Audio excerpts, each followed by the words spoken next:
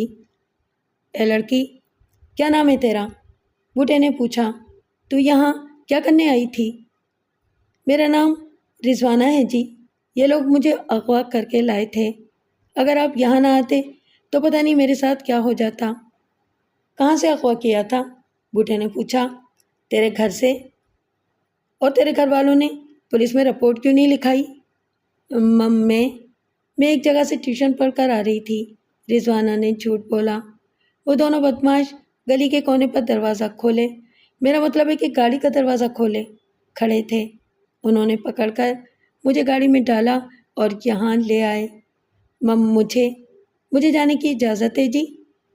بوٹا بڑے غور سے رضوانہ کی طرف دیکھ رہا تھا۔ اس نے محسوس کیا کہ وہ کچھ چھپانے کی کوشش کر رہی تھی۔ تم آدھی رات کے وقت اکیلی گھر جاؤ گی؟ تو کیا یہیں پر سو جاؤں؟ بوٹے کو اس کی بے ساختگی اچھی لگی۔ بولا، ایک طریقہ اور بھی ہے، میں تجھے گھر چھوڑ آتا ہوں، ہو سکتا ہے کہ تیرے گھر والے کچھ انعام وغیرہ ہی دے دیں۔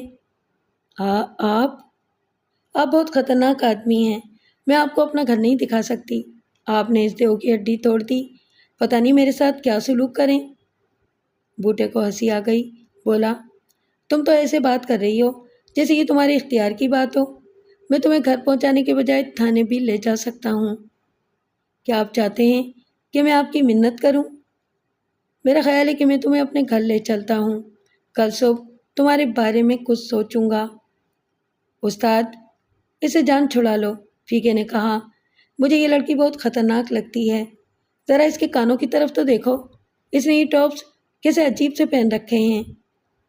بوٹے نے رضوانہ کے ٹاپس پر نظر ڈالی اور بولا، اوئے، میں ان چیزوں سے نہیں ڈرتا۔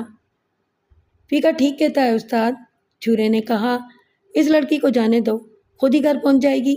عورت کے چکر میں آدمی ہمیشہ مار کھا جاتا ہے۔ بوٹے نے اپنے ساتھیوں کے کندھوں پر ہاتھ رکھے اور انہیں ایک طرف لے جا کر دھیمی آواز میں بولا، یہ لڑکی مجھے کچھ اچھی لگنے لگی ہے۔ فیقے نے کہا لگایا، بولا، استاد اگر یہ بات ہے کہ آدھی رات کے وقت میرے تیرے جیسے چھڑی چھانٹ کے پاس کوئی کالی کلوٹی لڑکی بھی آ جائے تو وہ بھی اچھی لگنے لگتی ہے۔ فیقہ ٹھیک کہتا ہے استاد، چورے نے دوبارہ فیقے کی تائید کی۔ آدھی رات کے وقت شیطان ہم جیسے بندوں کے ذرا زیادہ قریب آ جاتا ہے۔ اوئے، ہم تو خود شیطان ہیں، بوٹے نے کہا، ہمارے پاس کسی دوسرے شیطان کو آنے کی کیا ضرورت ہے؟ تھوڑی دیر پہلے رضوانہ بوٹے کو اپنا نجات دہندہ سمجھ رہی تھی، لیکن اب وہ ایک بار پھر خوفزدہ نظر آنے لگی تھی۔ بوٹے کی کچھ باتیں اس کے کانوں تک پہنچ رہی تھیں اور اس کے لیے یہ اندازہ کرنا مشکل نہیں تھا کہ وہ ایک شیطان کے چنگل سے نکل کر دوسرے شیطان کے چنگل میں پھنس گئی تھی۔ اسے ریحان پر سخت غصہ آ رہا تھا، جو اسے مصیبت میں چھوڑ کر بزدلوں کی طرح بھاگ گیا تھا۔ وہ ایک متوسط گھرانے کی تعلیم یافتہ لڑکی تھی۔ اس کی ماں فوت ہو چکی تھی اور باپ نے دوسری شادی کر لی تھی۔ اس کی سوتیلی ماں ناہید بیگم اس کی شادی اپنے چھوٹے بھائی منور علی سے کرنا چاہتی تھی اور رضوانہ کا باپ بھی یہ رشتہ منظور کر چکا تھا۔ منور علی میں بظاہر کوئی خامی نہیں تھی، وہ رضوانہ سے 7-8 سال بڑا تھا اور ایک پرائیویٹ کمپنی میں ایسوسیٹ انجینئر تھا۔ تنخواہ معقول تھی، ترقی کے روشن امکانات تھے اور شکل و صورت بھی ٹھیک ٹھاک تھی، لیکن رضوانہ کو 2 وجوہ کی بنا پر یہ رشتہ منظور نہیں تھا۔ پہلی اور بڑی وجہ یہ تھی کہ وہ اس کی سوتیلی ماں کا بھائی تھا، یعنی اس کے باپ کا سالہ تھا، اور وہ اس عجیب و غریب رشتے کے شخص کو اپنا شوہر تسلیم کرنے پر تیار نہیں تھی۔ اس کا خیال تھا کہ اس کی سوتیلی ماں اس طریقے سے ان کے گھر پر تسلط جمانا چاہتی تھی۔ دوسری وجہ یہ تھی کہ وہ اپنے ایک دور کے کزن ریحان کو پسند کرتی تھی، اور عجیب بات یہ تھی کہ ریحان بھی ایسوسیٹ انجینئر تھا اور منور علی سے جونیئر تھا۔ اس سلسلے میں وہ نجومیوں اور عاملوں کے پاس بھی جا چکی تھی۔ وہ پراسرار ٹاپس ایک عامل نے ہی اسے دیے تھے اس نے اس کا ذائچہ نکالنے کے بعد کہا تھا، بی بی، آنے والے 10 سال تم پر بہت بھاری گزریں گے۔ تمہیں ایک ایسے شخص سے نقصان پہنچنے کا احتمال ہے جس کے نام میں نون آتا ہے، اور ایک دوسرے شخص سے جس کے نام میں رے آتا ہے رحمت پہنچنے کا امکان ہے۔ باپ کے گھر میں تمہاری قدر و قیمت ختم ہو چکی ہے۔ ماضی قریب میں سفر وسیلہ سفر ثابت ہوگا، اپنوں سے دوری اور غیروں سے مجبوری درپیش ہوگی۔ اس ذائچے نے رضوانہ کو فکر مند کر دیا تھا۔ نون، اس کی سوتیلی ماں ناہید، اس کے بھائی منور علی اور ریحان تینوں کے نام میں موجود تھا۔ رے، ریحان اور منور علی دونوں کے نام میں موجود تھا، لہٰذا یہ فیصلہ کرنا مشکل تھا کہ کس سے نقصان اور کس سے راحت پہنچنے کا امکان تھا۔ سفر اور اپنوں سے دوری کے الفاظ گھر سے فرار کا اشارہ کر رہے تھے۔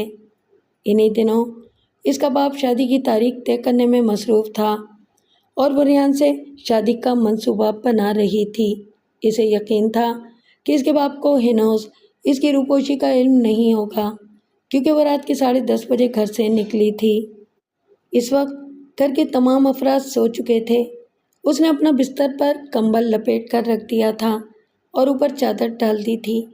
فرار کا چانس ابھی موجود تھا، وہ ریحان کو اس کے گھر جا کر پکڑ سکتی تھی، اسے بزدلی کا طعنہ دے کر دوبارہ چلنے پر مجبور کر سکتی تھی، اور یہی وجہ تھی کہ وہ اپنے گھر کا پتہ بتانے پر تیار نہیں تھی۔ ادھر بوٹا اپنے ساتھیوں کو سمجھاتے ہوئے کہہ رہا تھا، ایک رات یہ لڑکی ہمارے پاس رہے گی اور ایک رات تھانے میں رہے گی۔ اس کے بعد جب یہ گھر پہنچے گی تو بدنامی اس کا مقدر بن چکی ہوگی۔ کوئی شریف خاندان اس کا رشتہ قبول کرنے پر تیار نہیں ہوگا۔ ایسے موقع پر اگر بوٹے کا رشتہ ان کے گھر پہنچے تو اس کا باپ خوشی سے ہاں کر دے گا۔ یہ تمہاری بھول ہے استاد، فیقے نے کہا، لڑکی خوبصورت ہے، یہ تمہارا رشتہ منظور نہیں کرے گی۔ اس کا تو باپ بھی منظور کرے گا۔ اپنے رانا صاحب کس دن کام آئیں گے؟ ان کی فرمائش کو کوئی نہیں ٹال سکتا۔ چھورے نے فلسفیانہ انداز میں کہا، استاد، اگر تم نے اس سے شادی کر لی تو یہ تمہیں نچا دے گی۔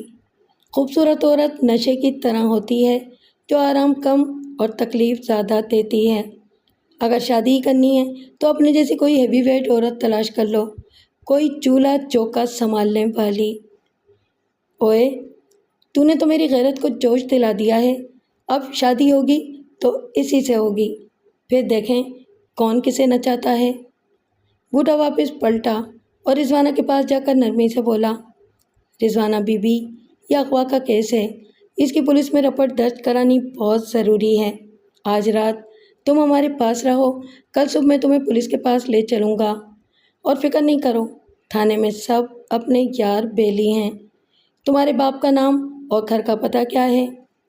رضوانہ رونے لگی، بولی، میں اپنے گھر کا پتہ نہیں بتا سکتی، اس طرح تو میں بدنام ہو جاؤں گی۔ بوٹے نے اس کی ٹھوڑی پکڑ کر اونچی کی اور بولا، بات سن کاکی، یہ اس علاقے کے چھٹے ہوئے بدماش عالم گجر کا اڈہ ہے۔ جو لڑکی اس اڈے کے قریب سے بھی گزر جائے وہ بدنام ہو جاتی ہے، اور تم تو اس اڈے پر 5-6 گھنٹے گزار چکی ہو۔ نہیں جی، مجھے صرف 1 گھنٹہ ہوا ہے، رضوانہ نے بے خیالی میں کہا۔ بوٹے نے گھڑی پر نظر ڈالتے ہوئے کہا، صرف 1 گھنٹہ؟ اس کا مطلب ہے کہ انہوں نے تمہیں 11 بجے اغوا کیا تھا۔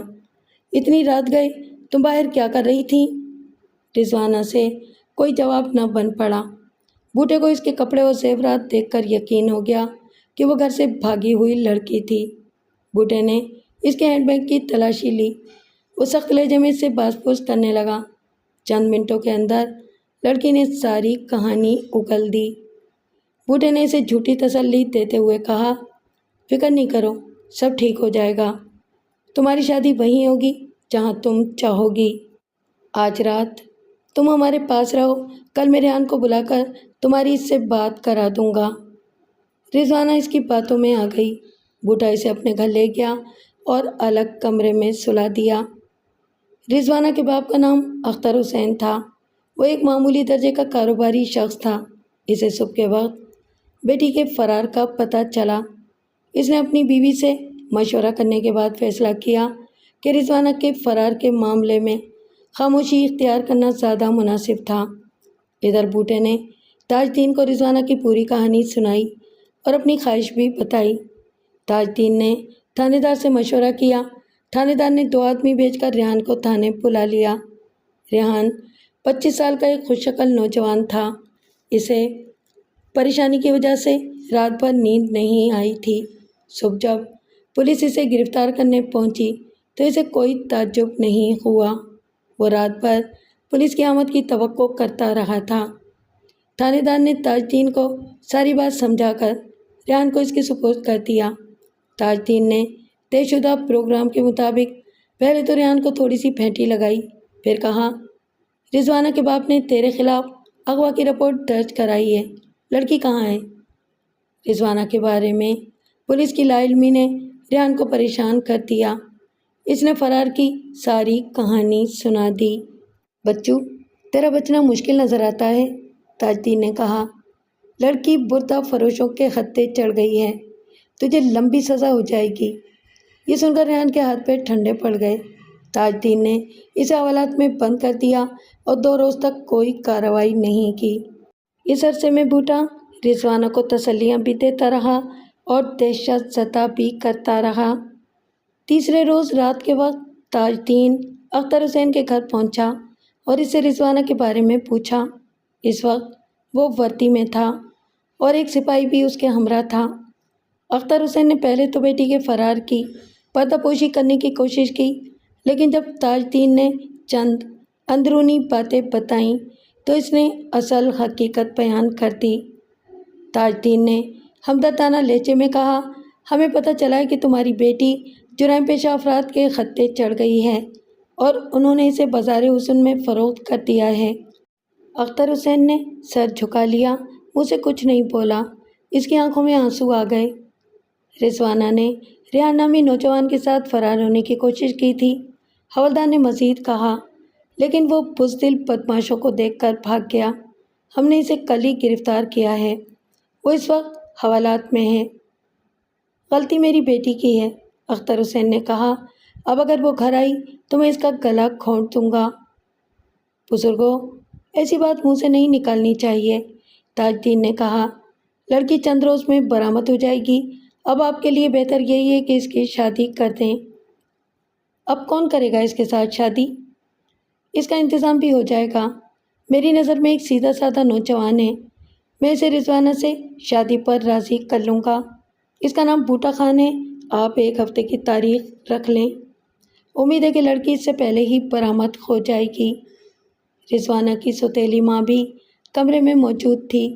اس نے کہا، اگر لڑکی برآمد نہ ہوئی تو ہم لوگوں کو کیا جواب دیں گے؟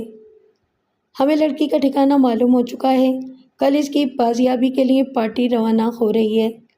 آپ لوگوں پر یہی ظاہر کریں کہ لڑکی کسی رشتہ دار کے گھر گئی ہوئی ہے۔ اس مشورے کی کوئی خاص ضرورت نہیں تھی۔ اختر حسین اور اس کی بیوی نے یہی مشہور کر رکھا تھا کہ رضوانہ اپنے ماموں کے ہاں گئی ہوئی ہے۔ تاج الدین ریحان کو حوالات سے نکالنے کے بعد الگ کمرے میں لے گیا اور اسے 2 تھپڑ لگانے کے بعد کہا، اوئے، لڑکی برآمد ہو گئی ہے، اس نے تمہارے خلاف بیان دیا ہے، اس نے کہا ہے کہ تم نے اسے گھر سے بھاگنے پر اکسایا تھا۔ ہاں جی، اب تو وہ یہی بیان دے گی، میں اسے چھوڑ کر بھاگ جو گیا تھا۔ لڑکی کا باپ بہت غصے میں ہے، وہ تمہیں سخت سے سخت سزا دلوانا چاہتا ہے، لیکن تمہارے بچنے کی ایک صورت ہے۔ وہ کیا جی؟ تمہیں لڑکی کے روبرو شادی سے انکار کرنا پڑے گا، ورنہ اگر کیس چلا تو تمہیں 10 سال کی سزا ہو جائے گی۔ ریحان نے سوچا کہ اگر 10 سال کی سزا ہو گئی تو پھر شادی کا کوئی چانس نہیں رہے گا، اس لیے اپنا مستقبل برباد کرنے سے یہ زیادہ بہتر تھا کہ شادی سے انکار کر دے۔ ٹھیک ہے، میں انکار کے لیے تیار ہوں، اس نے کہا۔ تمہیں ان الفاظ میں انکار کرنا ہوگا۔ تاج الدین نے کاغذ اس کی طرف بڑھایا۔ اختر حسین چاہتا ہے کہ اس کی بیٹی کے دل سے تمہارا خیال نکل جائے، وہ چھپ کر تمہاری بات سنے گا۔ ریحان نے کاغذ پر لکھی ہوئی لائنیں پڑھیں اور آہستہ سے اقرار میں سر ہلا دیا۔ تاج الدین اسے رات کے 10 بجے بوٹے کے گھر لے گیا اور اسے رضوانہ کے کمرے میں بھیج کر خود باہر کھڑا رہا۔ دوسرے دروازے کی اوٹ میں بوٹا کھڑا تھا۔ ریان نے اس کی تھوڑی سی جھلک دیکھی اور اسے اختر سمجھا۔ رضوانہ، اس نے دل پر جبر کر کے کہا، میں تم سے شادی نہیں کر سکتا۔ کیوں؟ کیوں ریان؟ رضوانہ اس کی طرف بڑھی۔ مجھ سے دور رہو، ریان نے رٹا ہوا جواب دیا، تاہم اس کے چہرے پر کرب کے آثار نمودار ہو گئے تھے۔ تم اوباش لوگوں کے ساتھ راتیں گزار چکی ہو، اس لیے میرا خاندان تمہیں کبھی قبول نہیں کر سکتا، میں بھی قبول نہیں کر سکتا۔ یہ تم کیا کہہ رہے ہو ریان؟ ریان کی لائنیں ختم ہو چکی تھیں۔ اس نے سوری رضوانہ کہا اور کمرے سے نکل گیا۔ رضوانہ دونوں ہاتھوں سے منہ چھپا کر رونے لگی۔ جب حوالدار تاج دین ریان کو لے کر رخصت ہو گیا تو بوٹا رضوانہ کے کمرے میں داخل ہوا اور بولا، رونے کا کوئی فائدہ نہیں رضوانہ بی بی، دنیا میں یہی ہوتا ہے۔ آپ نے تو کہا تھا کہ آپ ہماری شادی کروا دیں گے، رضوانہ روتے ہوئے بولی۔ میں اسی لیے تو یہاں رک گئی تھی، اب گھر جانا بھی مشکل ہوگا۔ میں آج تمہارے باپ سے ملا تھا، وہ سخت غصے میں ہیں، تمہارا گلا گھونٹنے کی بات کر رہا تھا۔ میرے سمجھانے پر وہ تمہیں صرف ایک دن کے لیے گھر میں رکھنے پر راضی ہوا ہے۔ صرف ایک دن؟ اس کے بعد کیا ہوگا؟ وہ چاہتا ہے کہ اسی دن تمہاری شادی کر کے تمہیں رخصت کر دے، ہاں کسی کانے گنجے یا لولے لنگڑے سے کرنی پڑے۔ اس سے تو اچھا ہے کہ میں زہر کھا لوں۔ اس کی ضرورت نہیں پڑے گی، میں نے تمہارے باپ کے سامنے ہاں کر دی ہے، میں تم سے شادی پر تیار ہوں۔ رضوانہ نے حیرت سے بوٹے کی طرف دیکھا۔ وہ کہنا چاہتی تھی، کیا میں اتنا گر چکی ہوں کہ تم جیسے ان پڑھ اوباش کے ساتھ شادی کر لوں؟ تم سے تو منور علی 1000 درجے اچھا تھا۔ لیکن وہ کچھ نہ بول سکی۔ جس شخص کی خاطر اس نے وہ ساری ذلت گوارا کی تھی، وہ اسے بھنور میں چھوڑ کر الگ ہو گیا تھا۔ مولوی غلام رسول نے بوٹے کو ڈرائنگ روم میں بٹھایا، اس کے لیے چائے بنوائی اور 1000 روپے نکال کر اس کی طرف بڑھائے۔ بوٹے خان، بڑی مشکل سے صرف 1000 روپے کا انتظام ہو سکا ہے، اس نے کہا۔ یہ ملا کر 8000 ہو جائیں گے، باقی رقم کے لیے تمہیں کم سے کم 1 مہینہ انتظار کرنا پڑے گا۔ بوٹے نے رقم جیب میں رکھ لی اور کچھ دیر تک خاموشی سے چائے پیتا رہا۔ اس نے نیا شلوار سوٹ، سفید پشاوری چپل اور عمدہ کوالٹی کی کراکلی ٹوپی پہن رکھی تھی۔ مولوی اب اسے عزت سے ڈرائنگ روم میں بٹھاتا تھا اور وہ بھی مولوی صاحب کی عزت کرتا تھا۔ مولوی صاحب، پیسے تو مل ہی جائیں گے، بوٹے نے کہا۔ میں ایک دوسرے کام سے آپ کے پاس آیا ہوں۔ کون سا کام؟ اگلے مہینے میری شادی ہو رہی ہے، نکاح آپ نے پڑھانا ہے۔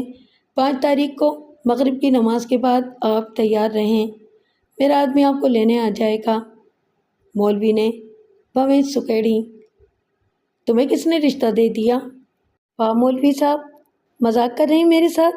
مجھے کون انکار کر سکتا ہے؟ اگر میں آپ کی بیٹی کا رشتہ مانگتا تو آپ بھی انکار نہ کر سکتے۔ میں عزت دار آدمی ہوں۔ ویسے عزت دار تو آپ بھی ہیں، اس نے آنکھ ماری۔ آپ کی دوسری شادی کا انتظام بھی ہو سکتا ہے۔ اوئے آہستہ بول، آہستہ، مولوی جھینپ کر بولا۔ تیری بھابھی نے سن لیا تو میری شامت آ جائے گی، تیرے جاتے ہی وہ میری داڑھی پکڑ لے گی۔ اوئے چھڈو جی مولوی صاحب، شرم میں کیا شرم؟ آپ ابھی باقی سجیلے جوان آدمی ہیں، داڑھی کا ایک بال بھی سفید نہیں ہوا۔ ایک 19 سال کی لڑکی ہے میری نظر میں، غریب لوگ ہیں، راضی ہو جائیں گے، بات چلاؤں؟ مولوی نے اندرونی دروازے کی طرف دیکھا اور بوٹے کا ہاتھ دباتے ہوئے بولا، یہ بات پھر کبھی کریں گے، تم اپنی بات کرو۔ کون سی تاریخ بتائی؟ 5 تاریخ مغرب کے بعد، بوٹے نے کہا، پھر تامل کرتے ہوئے بولا، ویسے بات تو ساری طے ہو چکی ہے، لڑکی کے ماں باپ بالکل راضی ہیں، لیکن لڑکی ذرا اڑی کر رہی ہے، کوئی عشق وشق کا چکر ہے۔ اگر وہ کوئی الٹی سیدھی بات کرے تو آپ کان لپیٹ لیں، اور ہاں، باقی پیسوں میں سے 1000 روپے فیس کے کاٹ لیں۔ فکر نہیں کرو، مولوی نے خوش ہو کر کہا، سب ٹھیک ہو جائے گا۔ آج کل عشق کی بیماری بہت عام ہو گئی ہے۔ بوٹا چائے پی کر رخصت ہو گیا۔ 5 تاریخ کی صبح رضوانہ کو گھر پہنچا دیا گیا۔ اس کے ہمراہ تاج الدین کی بیوی اور چند دوسری عورتیں تھیں جنہیں حفاظت کے لیے ساتھ بھیجا گیا تھا۔ کم از کم رضوانہ کو یہی یقین دلایا گیا تھا کہ اس کا باپ سخت اشتعال میں تھا اور جوش میں کوئی انتہائی قدم بھی اٹھا سکتا تھا، اس لیے ان عورتوں کا اس کے ساتھ رہنا ضروری تھا۔ تاہم بوٹے کا اصل مقصد یہ تھا کہ باپ بیٹی کے درمیان مفاہمت نہ ہونے پائے۔ اختر حسین غصے میں ہونے کے باوجود بیٹی سے محبت کرتا تھا۔ اس کی خواہش تھی کہ رضوانہ اس کے پاس آ کر اپنی غلطی کی معافی مانگے۔ وہ دن بھر بے چینی سے اپنے کمرے میں ٹہلتا رہا، مگر محافظ عورتوں نے ایک لمحے کے لیے بھی رضوانہ کو ادھر سے ادھر نہ ہونے دیا۔ رضوانہ سارا وقت یہی سوچتی رہی کہ کاش اس کا باپ ایک دفعہ آ کر اس کے سر پر ہاتھ رکھ دے، پھر وہ اس کے پاؤں پکڑ لے گی اور چیخ چیخ کر اپنے اوپر ہونے والے ظلم کی کہانی اسے سنا دے گی، مگر ایسی نوبت نہ آ سکی۔ باپ اپنے کمرے میں انتظار کرتا رہا اور بیٹی اپنے کمرے میں انتظار کرتی رہی۔ بالآخر بوٹا مختصر بارات لے کر پہنچ گیا اور مولوی غلام رسول نے نکاح پڑھا دیا۔ حسین و جمیل رضوانہ ایک ان پڑھ لوہار کی بیوی بن گئی۔ ریحان کو جب اس شادی کا پتہ چلا تو وہ سمجھ گیا کہ تاج الدین حوالدار نے اس کے ساتھ زبردست دھوکہ کیا تھا۔ اس نے خود پر لعن طعن کی اور کئی روز تک بوٹے کے گھر کے چکر لگاتا رہا۔ وہ کسی طرح رضوانہ کو اصل حقیقت بتانا چاہتا تھا، لیکن اسے موقع نہیں مل رہا تھا۔ بوٹے نے اپنے گھر کی دیواریں اونچی کروا دی تھیں اور اس کی ڈیوڑی میں کوئی نہ کوئی آدمی ہر وقت موجود رہتا تھا۔ ادھر سے مایوس ہو کر ریحان نے بوٹے کے معمولات کا جائزہ لینا شروع کیا۔ ایک روز اسے پتہ چلا کہ بوٹا 2 روز کے لیے شہر سے باہر جا رہا تھا۔ اس نے اس موقع سے فائدہ اٹھانے کا فیصلہ کیا۔ وہ چھپ کر بوٹے کے مکان کی نگرانی کرتا رہا۔ رات کے تقریباً 11 بجے ڈیوڑی کی تمام بتیاں بجھ گئیں۔ ریحان نے مزید نصف گھنٹے انتظار کیا اور جب اسے یقین ہو گیا کہ ڈیوڑی میں موجود دونوں بدماش سو گئے ہوں گے تو وہ بغلی گلی میں پہنچا، تھیلے سے کمند نکال کر دیوار پر ڈالی اور نہایت تیزی سے مکان کے اندر پہنچ گیا۔ مختصر صحن کے داہنے طرف باورچی خانہ اور سامنے 2 دروازے نظر آ رہے تھے۔ دروازے نئے اور مضبوط تھے، دیواروں پر بھی نیا رنگ و روغن کیا گیا تھا۔ ریحان نے اندازے سے ایک دروازے پر ہلکی سی دستک دی اور دھیمی آواز میں کہا، رضوانہ دروازہ کھولو، میں ریحان ہوں، دروازہ کھولو۔ 3 منٹ کے بعد اندر سے چارپائی چرچرانے اور پچلنے کی آواز سنائی دی جو دروازے کے قریب پہنچ کر تھم گئی۔ رضوانہ میں ہوں ریحان، دروازہ کھولو۔ اندر سے دروازہ کھل گیا اور رضوانہ تاریکی میں آنکھیں پھیلا کر ریحان کو گھورنے لگی۔ اس کے چہرے پر غصہ بھی تھا اور حیرت بھی۔ تم اندر کیسے آئے ہو؟ کیا ڈیوڑی میں کوئی نہیں ہے؟ آہستہ بولو۔ ریحان نے اندر داخل ہو کر دروازے کو کنڈی لگا دی۔ ڈیوڑی والے بدماش سو رہے ہیں، میں دیوار پھاند کر اندر گھسا ہوں۔ میری بربادی کا تماشا دیکھنے آئے ہو؟ رضوانہ نے سرسراتی ہوئی آواز میں کہا، یا یہ دیکھنے آئے ہو کہ اوباش لوگوں کے ساتھ میری راتیں کیسی گزر رہی ہیں؟ رضوانہ وہ میرے الفاظ نہیں تھے، مجھے وہ الفاظ کہنے پر مجبور کیا گیا تھا، مجھے قتل کی دھمکی دی گئی تھی۔ ریحان نے اپنے موقف میں زور پیدا کرنے کے لیے جھوٹ بولا۔ پولیس نے کہا تھا کہ اگر میں نے ان کی مرضی کے مطابق بات نہ کی تو وہ مجھے جعلی پولیس مقابلے میں قتل کر دیں گے اور تمہیں کسی بردہ فروش کے حوالے کر دیں گے۔ میں نے اپنی جان اور تمہاری عزت بچانے کے لیے وہ باتیں کی تھیں۔ اب کیا فائدہ؟ تمہاری جان بچ گئی اور میں جہنم میں پڑ گئی۔ میں تمہیں پانے کے لیے بوٹے کو قتل کر دوں گا۔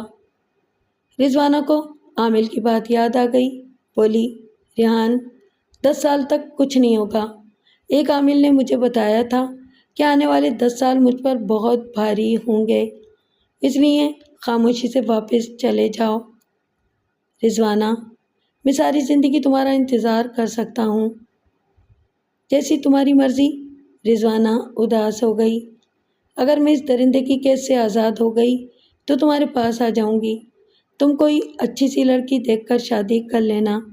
میں خادمہ بن کر تمہارے گھر میں زندگی کے بقیہ دن گزار لوں گی۔ ریحان نے اس کا ہاتھ تھام لیا، بولا، نہیں رضوانہ، اب میں شادی نہیں کروں گا، صرف تمہارا انتظار کروں گا۔ اب تم جاؤ، ایسا نہ ہو کہ دیوڑی والے جاگ جائیں۔ بوٹا کہاں ہے؟ کسی کو قتل کرنے گیا ہے۔ قتل کرنے؟ رانا صاحب نے اپنے کسی سیاسی حریف کے قتل کے لیے بھیجا ہے۔ میں نے چھپ کر اس کی گفتگو سن لی تھی۔ اس علاقے میں بھی اس نے بڑی دہشت پھیلا رکھی ہے، ریحان نے کہا۔ دکانداروں سے بھتہ وصول کرتا ہے اور جس کا چاہے گریبان پکڑ لیتا ہے۔ مجھے یقین ہے کہ کسی دن کوئی شخص اسے قتل کر دے گا۔ یہ صرف تمہاری خواہش ہے، بوٹا اتنی آسانی سے قتل نہیں ہوگا۔ میں کئی روز سے ایک عجیب بات سوچ رہی ہوں۔ کون سی عجیب بات؟ بوٹا اپنی کہانیاں مجھے سناتا رہتا ہے۔ پہلے میں سوچا کرتی تھی کہ قدرت اس قسم کے شیطانوں کو جلدی کیوں نہیں پکڑتی، اور مجھے اس بات کا جواب نہیں ملتا تھا، لیکن اب اس کا جواب مجھے مل گیا ہے، اس نے قدرے توقف کے بعد کہا۔ بوٹے کی کہانیوں سے میں نے اندازہ لگایا ہے کہ شیطان دو قسم کے ہوتے ہیں، ایک وہ جو شرافت کے لبادے میں برائیاں کرنے والوں کو سزا دیتے ہیں۔ بوٹا دوسری قسم کے شیطانوں میں سے ہے۔ اس نے آج تک جتنے لوگوں کو تکلیف پہنچائی ہے، ان کے اندر کوئی نہ کوئی برائی ضرور موجود تھی۔ مثلاً ہماری مثال لے لو، ہم نے کیا برائی کی ہے؟ کیا گھر سے بھاگ جانا اور ماں باپ کو تکلیف پہنچانا معمولی برائی ہے؟ میرے ابو منور علی سے میری شادی کرنا چاہتے تھے، میں نے ان کی بات نہیں مانی اور گھر سے نکل آئی۔ قدرت نے مجھے اس شیطان کے حوالے کر دیا جو منور علی کی جوتی کے برابر بھی نہیں ہے۔ ریحان نے گہرا سانس لیا، بولا، شاید۔ کچھ دیر تک اس تاریک کمرے میں خاموشی چھائی رہی۔ دونوں ایک دوسرے کی سانسوں کی آواز سن سکتے تھے۔ ریحان کا وہاں سے اٹھنے کو جی نہیں چاہ رہا تھا۔ اس کی نظر تاریکی سے مانوس ہو چکی تھی۔ وہ کمرے کا جائزہ لینے لگا۔ رضوانہ کے عقب میں اسے ایک ہیولا سا دکھائی دیا۔ وہ کیا ہے؟ اس نے پوچھا۔ رضوانہ نے سر گھما کر ہیولے کی طرف دیکھا، بولی، یہ ہارڈ بورڈ کا بنا ہوا پتلا ہے۔ بوٹا اس کو اپنی خوش قسمتی کی علامت سمجھتا ہے۔ یہ اسے رانا صاحب نے دیا ہے، رانا صاحب کو ایک آرٹسٹ نے دیا تھا۔ ریحان اٹھ کر شیلف کے قریب گیا اور ہارڈ بورڈ کے بنے ہوئے 1.5 فٹ اونچے اس پتلے کو دیکھنے لگا، جس کے نیچے 7 انچ لمبا، 3.5 انچ چوڑا اور 2 انچ اونچا ڈبہ سا بنا ہوا تھا۔ وہ ڈبہ خاصا وزنی تھا اور ٹھوس لکڑی کا بنا ہوا لگتا تھا۔ ریحان باریکی سے اس کا جائزہ لینے لگا۔ اچانک اس کی پچھلی طرف کی پٹی انگلیوں کے دباؤ سے تھوڑا سا سرک گئی۔ ریحان نے مزید دباؤ ڈالا تو وہ پٹی سرکتی چلی گئی۔ اوہ، یہ تو کوئی آلہ سماعت ہے، ریحان نے چونک کر کہا۔ غالباً واکی ٹاکی ہے۔ میرا خیال ہے کہ رانا صاحب اس واکی ٹاکی کے ذریعے بوٹے سے رابطہ قائم کرتے ہوں گے۔ میرا بھی یہی خیال ہے، رضوانہ نے کہا۔ صفائی کے دوران 1-2 دفعہ مجھے یہ پتلا ہلکا محسوس ہوا تھا، لیکن میں نے اسے اپنا وہم سمجھا تھا۔ غالباً بوٹا اسے ضرورت کے وقت نکال کر جیب میں رکھ لیتا ہے۔ تو یہ ہے اس کی خوش قسمتی کی علامت۔ ریحان نے واکی ٹاکی کا جائزہ لینے کے بعد اسے واپس ڈبے میں بند کر دیا۔ اب تم جاؤ، رضوانہ نے کہا۔ تمہاری موجودگی سے مجھے گھبراہٹ ہو رہی ہے اور دوبارہ اس طرح مت آنا۔ ریحان کا دل تو نہیں چاہ رہا تھا، مگر وہ وہاں رک نہیں سکتا تھا، اسے بالآخر جانا ہی تھا۔ رضوانہ ایک خطرناک شیطان کی بیوی تھی اور وہ اس شیطان کا مقابلہ نہیں کر سکتا تھا۔ وقت کے ساتھ ساتھ بوٹے کی طاقت، دولت اور درندگی میں اضافہ ہوتا چلا گیا۔ رضوانہ خاموشی سے اس کے ساتھ وقت گزارتی رہی۔ وہ غیر شعوری طور پر انتظار کر رہی تھی، کسی اچھے اور موزوں وقت کا انتظار۔ اس نے بچپن میں ایک حکایت پڑھی تھی۔ ایک شخص کنویں میں گر گیا اور مدد کے لیے چلانے لگا۔ ایک دوسرا شخص وہاں پہنچا اور کنویں میں گرے ہوئے شخص کو اوپر سے پتھر مارنے شروع کر دیے۔ اندر والے نے کہا، عجیب آدمی ہو تم، میں مصیبت میں پھنسا ہوا ہوں اور تم مجھے پتھر مار رہے ہو۔ اوپر والے نے کہا، تم نے فلاں فلاں وقت مجھ پر ظلم کیا تھا، لیکن چونکہ میں کمزور تھا اس لیے بدلہ نہ لے سکا۔ آج قدرت نے تمہیں کمزور کر دیا ہے اور مجھے بدلہ لینے کا موقع مل گیا ہے۔ رضوانہ بھی کسی ایسے ہی موقع کا انتظار کر رہی تھی۔ شادی کے 9ویں سال بھوٹے نے رضوانہ سے کہا، رجو، میں دوسری شادی کرنا چاہتا ہوں۔ کیوں؟ رضوانہ نے جاننا چاہا۔ مجھے اولاد چاہیے۔ ہماری شادی کو 9 سال ہو چکے ہیں مگر ابھی تک کوئی اولاد نہیں ہوئی۔ رضوانہ بوٹے کے بچوں کی ماں نہیں بننا چاہتی تھی، اس لیے وہ در پردہ احتیاطی تدابیر اختیار کرتی آ رہی تھی۔ تم نے اگر دوسری شادی کا فیصلہ کر لیا ہے تو میں تمہیں روک نہیں سکتی، رضوانہ نے کہا، مگر میری ایک خواہش ہے، شادی سے پہلے مجھے الگ مکان لے دو اور وہ مکان میرے نام ہونا چاہیے۔ کیوں؟ پہلی بات تو یہ ہے کہ دوسری شادی کے بعد آدمی کو پہلی بیوی چبھنے لگتی ہے، اور دوسری بات یہ ہے کہ سوکنوں میں ہر وقت تو میں ہوتی رہتی ہے، جس سے آدمی کا سکون برباد ہوتا ہے۔ اس لیے اگر تم مجھے مکان لے دو گے تو تمہارا بھی بھلا ہوگا۔ تمہاری یہ دوسری بات کچھ صحیح معلوم ہوتی ہے، بوٹے نے کہا۔ میں 2-4 دن کے اندر اندر تمہارے لیے کوئی مکان دیکھ لیتا ہوں۔ 1 مہینے کے اندر اندر بوٹے نے رضوانہ کے لیے ایک خوبصورت مکان خرید لیا۔ اپنے مکان میں منتقل ہونے کے بعد رضوانہ نے خود اعتمادی اور طاقت محسوس کی۔ مکان سے کچھ فاصلے پر ایک چھوٹی سی مسجد تھی۔ مکان اور مسجد کے درمیان ایک باغیچہ تھا۔ ایک روز رضوانہ کھڑکی کے پاس کھڑی باغیچے کی طرف دیکھ رہی تھی۔ کچھ دیر بعد اس نے ایک سفید ریش شخص کو مسجد سے نکلتے دیکھا۔ وہ ایک پیر سے معذور تھا اور بیساکھیوں کے سہارے چل رہا تھا۔ رضوانہ کو اس کا چہرہ مانوس سا لگا، لیکن یہ یاد نہ آیا کہ اسے کب اور کہاں دیکھا تھا۔ وہ صدا لگاتا ہوا ایک طرف روانہ ہو گیا۔ اتنے فاصلے سے رضوانہ اس کا منہ چلتا ہوا دیکھ سکتی تھی مگر آواز نہیں سن سکتی تھی۔ وہ 7 روز تک کھڑکی سے شخص کو دیکھتی رہی۔ 7ویں روز اس نے اسے پہچان لیا اور نئے رنگی اس زمانہ پر دنگ رہ گئی۔ وہ عالم گجر تھا، اپنے وقت کا چھٹا ہوا بدمعاش۔ رضوانہ کو وہ رات اچھی طرح یاد تھی جب وہ شراب کا جام ہاتھ میں پکڑے بری نیت سے اس کی طرف بڑھ رہا تھا۔ آج وہ سڑک پر بھیک مانگ رہا تھا۔ قدرت کا انتقام بھی عجیب ہوتا ہے۔ 8ویں روز رضوانہ چادر اوڑھ کے باغیچے میں سے ہوتی ہوئی آگے بڑھی اور مسجد کے دروازے کے سامنے لگی ہوئی باڑ کی اوٹ میں جا ٹھہری۔ کچھ دیر بعد عالم گجر بیساکھیاں ٹیکتا ہوا باہر نکلا اور یہ صدا لگائی، بھائیو، جس کا مجھ پر قرض نکلتا ہو وہ مانگ لے، زندگی کا کوئی بھروسہ نہیں۔ یہ صدا لگاتا ہوا وہ ایک طرف چل پڑا۔ رضوانہ اس کے پیچھے چلنے لگی۔ جب وہ ایک نسبتاً سنسان جگہ پر پہنچا تو رضوانہ نے پیچھے سے کہا، عالم گجر، تم نے میرا قرض ادا کرنا ہے۔ عالم گجر رک گیا اور مڑ کر رضوانہ کو دیکھنے لگا۔ بولا، بی بی، میں نے تمہیں پہچانا نہیں، مجھ پر تمہارا کتنا قرضہ واجب ہے؟ عالم گجر، وہ رات یاد کرو جب تم شراب کا جام ہاتھ میں پکڑے ایک سہمی ہوئی لڑکی کی طرف بری نیت سے بڑھ رہے تھے اور عین وقت پر ایک دوسرا شیطان وہاں آ نکلا تھا جس نے تمہاری ٹانگ کی ہڈی توڑ دی تھی۔ کچھ یاد آیا؟ عالم گجر کی آنکھوں سے آنسو بہنے لگے۔ بولا، ہاں بی بی، سب کچھ یاد آ گیا۔ میں وہ رات زندگی بھر نہیں بھول سکتا، پر میں نے تم سے کوئی قرضہ نہیں لیا تھا، نہ تمہاری کسی چیز کو ہاتھ لگایا تھا۔ تم نے اس رات بڑا قرضہ ادا کرنا ہے۔ تمہاری وجہ سے میری زندگی برباد ہوئی۔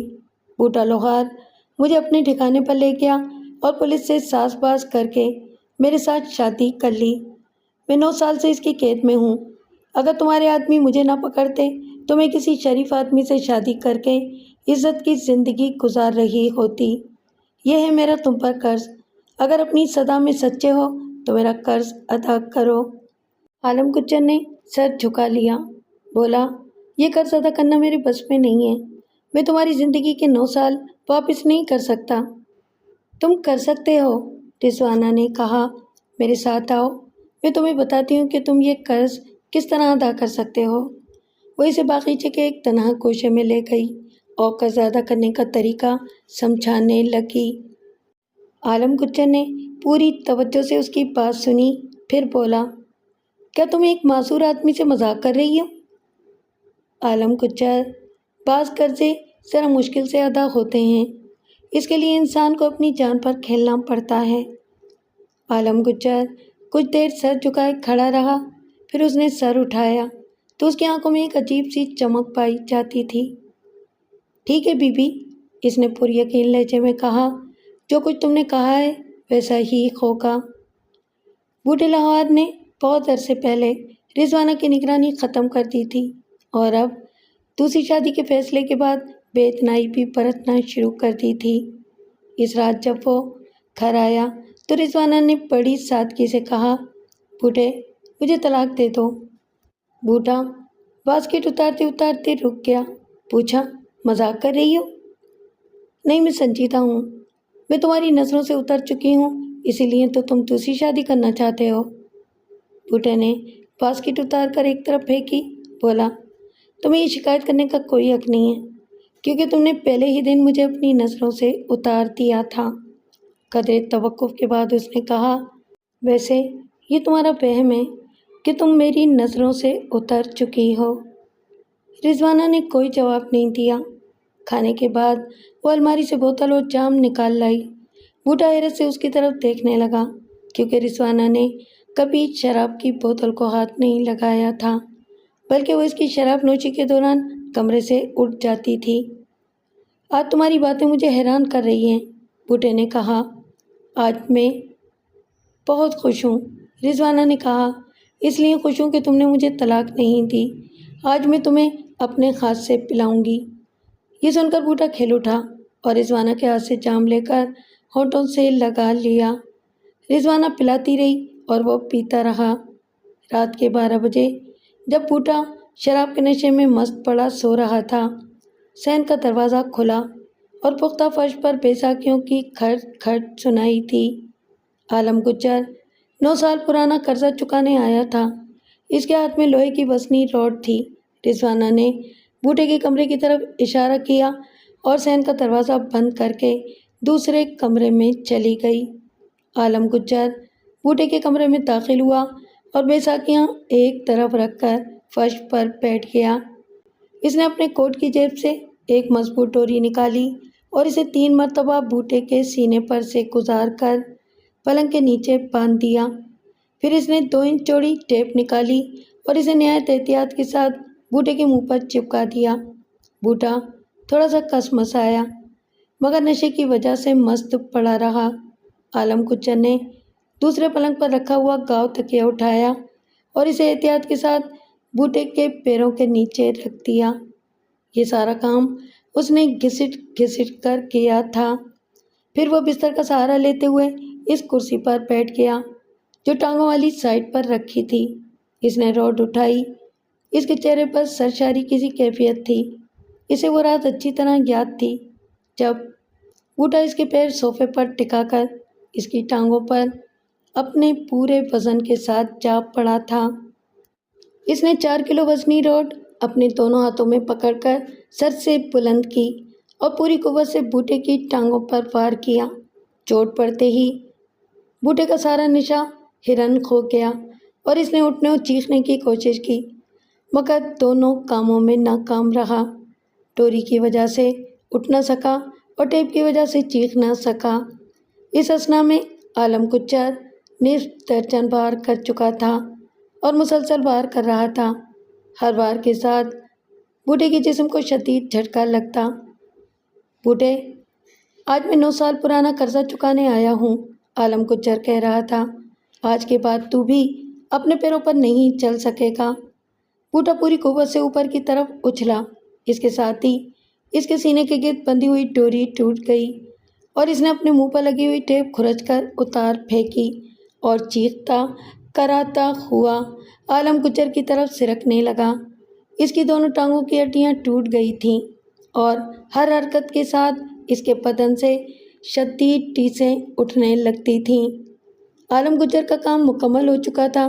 اس نے اپنی بیساکھیاں بغلوں میں دبائیں اور جانے لگا، لیکن بوٹے نے ہاتھ بڑھا کر اس کی بیساکھی چھین لی۔ عالم گجر لڑکھڑاتا ہوا بستر پر گرا۔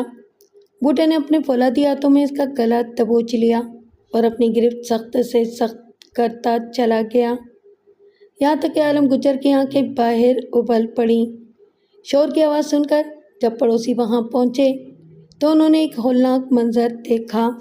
بوٹا بے ہوش ہو چکا تھا، مگر اس کے ہاتھ بدستور عالم گجر کے گلے پر تھے اور عالم گجر دم توڑ چکا تھا۔ 6 ماہ اسپتال میں زیر علاج رہنے کے بعد جب بوٹا لوہار گھر پہنچا تو وہ ایک ادھورا انسان تھا۔ وہ ویل چیئر پر بیٹھا ہوا تھا۔ ڈاکٹروں نے اس کی دونوں ٹانگیں کاٹ دی تھیں اور اس کا جسم انتہائی لاغر ہو چکا تھا۔ اس کے چہرے کی ہڈیاں ابھر آئی تھیں اور آنکھیں اندر کو دھس گئی تھیں۔ وہ یوں در و دیوار کو دیکھ رہا تھا جیسے اس نے پہلی بار دنیا کو دیکھا ہو۔ جب اسپتال کا عملہ ایمبولینس میں بیٹھ کر واپس چلا گیا تو رضوانہ نے کہا، بوٹے، مجھے طلاق چاہیے۔ بوٹا اپنی ویران آنکھیں اٹھا کر رضوانہ کی طرف دیکھنے لگا۔ اس کے چہرے پر دنیا جہان کا کرب سمٹ آیا تھا۔ ایک طویل توقف کے بعد اس نے بھرائی ہوئی آواز میں کہا، رجو، میرا تیرے سوا اور کوئی نہیں، اس حال میں مجھے بے سہارا نہ کر۔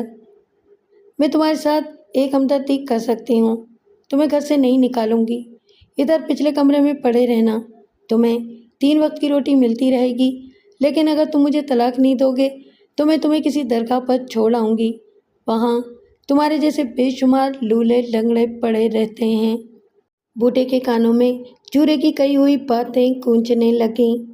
استاد، یہ عورت تمہیں نچا دے گی۔ خوبصورت عورت نشے کی طرح ہوتی ہے جو آرام کم اور تکلیف زیادہ دیتی ہے۔ پھر اسے اس خوفناک رات کی باتیں یاد آنے لگیں جب عالم گجر نے اس کی ٹانگیں توڑی تھیں۔ رضوانہ نے اس رات بھی طلاق کا مطالبہ کیا تھا اور اس کے انکار پر خوش ہوئی تھی۔ پھر اس نے اسے خوب شراب پلائی تھی اور پھر ٹانگوں پر پڑنے والی چوٹوں سے اس کی آنکھ کھلی تھی۔ سوال یہ تھا کہ وہ لنگڑا عالم گجر اس کے کمرے میں کیسے پہنچا تھا؟ کیا رضوانہ نے اس کی مدد کی تھی؟ رجو، ایک بات تو بتا، بیساکھیوں پر چلنے والا لنگڑا آدمی نہ تو دیوار پھاند سکتا ہے اور نہ زبردستی گھر میں گھس سکتا ہے، لیکن اس رات جب میری آنکھ کھلی تو وہ لنگڑا گجر کرسی پر بیٹھا ایسے میری ٹانگیں کوٹ رہا تھا جیسے لوہار لوہا کوٹتا ہے۔ یہ بات میری سمجھ میں نہیں آئی کہ وہ اندر کیسے گھسا تھا۔ جب اتنی ساری باتیں تیری سمجھ میں آ گئی ہیں تو یہ بھی سمجھ لے کہ دروازہ گھر کے کسی بھیدی نے کھولا ہوگا۔ رجو، کیا تم نے اس کے لیے دروازہ کھولا تھا؟ یہ بات تمہیں آئندہ معلوم ہو جائے گی۔ طلاق کے کاغذات کے بارے میں کل تک سوچ لو، کل شام تک طلاق کے کاغذات تیار ہو جائیں گے۔ تم مجھے اس مکان سے نہیں نکال سکتی۔ بوٹے، قدرت نے اب تمہیں میرے بس میں کر دیا ہے، میرے لیے تمہیں ایک دھکے کی مار ہو، میں جب چاہوں تمہیں دھکا دے سکتی ہوں، یہ مکان میرے نام ہے۔ انتہائی بے بسی کے عالم میں بوٹے کی آنکھوں میں آنسو آ گئے۔ اگلی شام رضوانہ بوٹے کی ویل چیئر دھکیلتے ہوئے ڈرائنگ روم میں لائی، جہاں 3 خوشپوش افراد بیٹھے تھے۔ ان میں ایک وکیل، ایک ریحان اور ایک ریحان کا دوست تھا۔ رضوانہ نے وکیل سے کاغذات لے کر بوٹے کے سامنے رکھ دیے۔ یہاں دستخط کر دو، یہ طلاق نامہ ہے۔ بوٹے کے اندر پہلی سی سرکشی اور تیزی نہیں رہی تھی۔ اس نے رحم طلب نظروں سے ایک ایک چہرے کی طرف دیکھا، پھر بولا، اگر میں دستخط کرنے سے انکار کر دوں تو پھر ہمیں خلا کے لیے عدالت میں جانا پڑے گا۔ وکیل نے کہا، چند پیشیوں میں تمہارے خلاف فیصلہ ہو جائے گا۔ ریحان نے کہا، بوٹے لوہار، تم نے رضوانہ کو دھوکے اور دھونس سے اپنی بیوی بنایا تھا۔ ایسی شادی پائیدار نہیں ہوا کرتی۔ دستخط کیوں کرواتے ہو؟ مجھے زہر دے دو۔ طلاق مانگنا میرا حق ہے، رضوانہ نے کہا۔ دستخط نہیں کرو گے تو میں عدالت کے ذریعے خلا لے کر تمہیں دھکا دے دوں گی، سمجھے بوٹے لوہار؟ میں نے 9 سال تک تمہارے ظلم برداشت کیے ہیں، اب تمہارا وقت ختم ہو چکا ہے۔ ظلم کی داستانیں زیادہ لمبی نہیں ہوا کرتی، زمین پر وہی قائم رہتا ہے جو صبر کرتا ہے۔ تم زمین پر بہت اکڑ کر چلتے تھے، تم نے یہ نہ سوچا کہ جس خدا نے تمہیں چلنے کے لیے پیر دیے ہیں وہ تم سے پیر واپس بھی لے سکتا ہے۔ بوٹا نے اپنی ٹنڈ منڈ ٹانگوں کی طرف دیکھا اور طلاق نامے پر دستخط کر دیے۔